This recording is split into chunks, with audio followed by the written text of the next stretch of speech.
À première vue, Akon donnait l'image d'un homme qui avait compris la vie très tôt, des tubes à succès, une fanbase mondiale.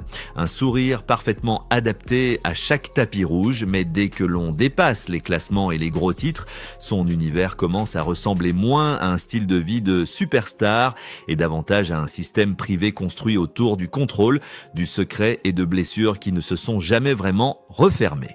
Et aujourd'hui, après presque 30 ans, la seule femme qu'il ait jamais épousée légalement a finalement tourné la page. Ce qui impose une nouvelle question: Akon construisait-il une famille ou érigeait-il un bouclier contre le même abandon qui a façonné son enfance ? Akon est né à Saint-Louis, mais son enfance s'est partagée entre le Sénégal et le New Jersey au sein d'un foyer musulman strict. Lorsqu'il est arrivé en Amérique, il ne parlait pas anglais. Il est entré à l'école maternelle à 7 ans, immédiatement étiqueté comme l'étranger, trop âgé, trop différent, trop étranger. Les enfants se moquaient de son accent, de sa couleur de peau, de sa maladresse. Il en parle rarement, mais l'humiliation est restée. Elle a donné le ton à sa manière de comprendre l'amour, le lien aux autres et sa propre valeur. La musique est devenue le seul refuge sûr. Son père, Mortiam, était un percussionniste respecté, sa mère une danseuse. Pendant que d'autres enfants jouaient tort, Akon apprenait des instruments, plusieurs, et s'initiait seul à la production. La musique était la seule chose qu'il pouvait contrôler, la seule qui ne le rejetait pas.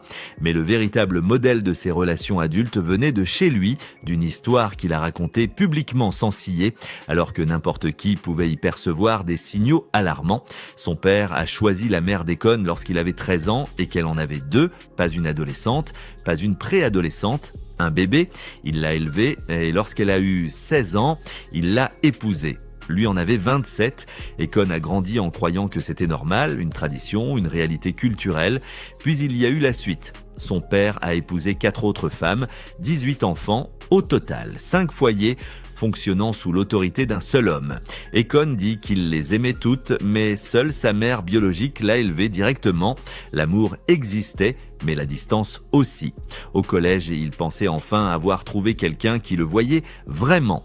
Une fille avec qui il parlait pendant des heures chaque soir. Mais à l'école, elle faisait comme si elle ne le connaissait pas.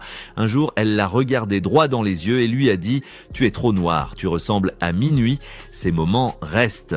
Pas seulement à cause de l'insulte, mais à cause de ce qu'ils vous apprennent sur votre place dans le monde. Au lycée, ses parents ont déménagé à Atlanta et l'ont laissé, lui et son frère, seuls dans le New Jersey, 2 adolescents dans un appartement, le loyer payé, sans supervision. Akon en parlait avec légèreté. En Afrique, on peut se marier à 13 ans, donc ce n'était rien. Pour lui, c'était l'indépendance. Pour n'importe qui d'autre, c'était une négligence déguisée en liberté. La musique a ouvert la porte suivante. Un ami l'a connecté au cercle de Wyclef Jean. Et soudain, le garçon que personne ne remarquait est devenu un homme qui avait quelque chose à offrir. En 1996, il a épousé Tama Robinson. Elle était jeune, amoureuse et n'avait aucune idée qu'elle n'entrait pas dans un mariage. Elle entrait dans une structure qui existait bien avant son arrivée. Lorsque Akon a percé avec l'album Trouble en 2004, il est devenu mondialement célèbre presque du jour au lendemain.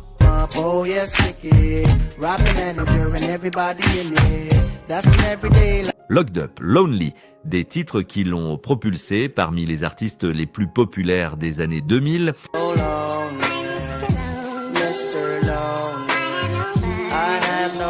Son album suivant, Convicted, est également devenu multiplatine. Il a lancé son propre label signé Lady Gaga très tôt et construit une empreinte qui touchait à la fois la pop, le R&B et le hip-hop. Le monde voyait le succès. Pendant ce temps, Akon façonnait un autre récit dans les interviews, une version de lui-même qui ne correspondait pas toujours à la réalité. Il revendiquait un passé criminel que les journalistes ont ensuite jugé exagéré ou inventé. Il donnait une année de naissance fausse. Il est né en 1973, pas en 1980. Et puis en 2006, il a déclaré sans détour à la radio qu'il avait plusieurs femmes vivant avec lui à Atlanta, sans hésitation, sans souci de l'image, juste un homme décrivant son mode de vie. Les médias se sont enflammés, mais Akon a maintenu ce choix de vie. Il ne l'a pas caché, ne l'a pas adouci, et peu à peu, les détails se sont accumulés. Il a révélé avoir plusieurs fils avec plusieurs femmes. Les documents judiciaires ont montré qu'une femme l'a poursuivi en reconnaissance de paternité en 2006 et a obtenu une pension alimentaire. En 2007, il a annoncé la naissance d'une petite fille avec une autre partenaire, sans révéler ni son nom ni celui de la mère, seulement leur existence. Le mannequin Rachel Ritfeld a ensuite déclaré qu'elle l'avait fréquenté pendant 2 ans et avait accepté sa polygamie jusqu'à découvrir qu'il avait secrètement accueilli son 5e enfant avec une autre femme. Elle l'aimait, disait-elle, mais refusait d'être une parmi tant d'autres. En 2008 et 2009, 2 autres fils sont nés avec une styliste nommée Rosina. Akon a ensuite demandé qu'il soit légalement reconnu comme ses héritiers et en 2013, il a exposé sa philosophie au grand jour. Une femme ne peut pas satisfaire tous les besoins d'un homme. Les hommes ne sont pas faits pour la monogamie. Les femmes doivent accepter cette réalité. Ce n'était pas une confession, c'était une doctrine. Pendant tout ce temps, Tama, la seule épouse reconnue par la loi, est restée silencieuse. Elle a élevé leurs enfants, protégé l'image de la famille, supporté des années d'humiliation publique et de compromis privés, encaissant bien plus que ce que quiconque à l'extérieur pouvait imaginer. En 2024, ils ont foulé ensemble le tapis rouge des BET Awards. Un journaliste leur a demandé le secret d'un mariage durable. Akon a souri et répondu « il faut juste choisir son meilleur poison ».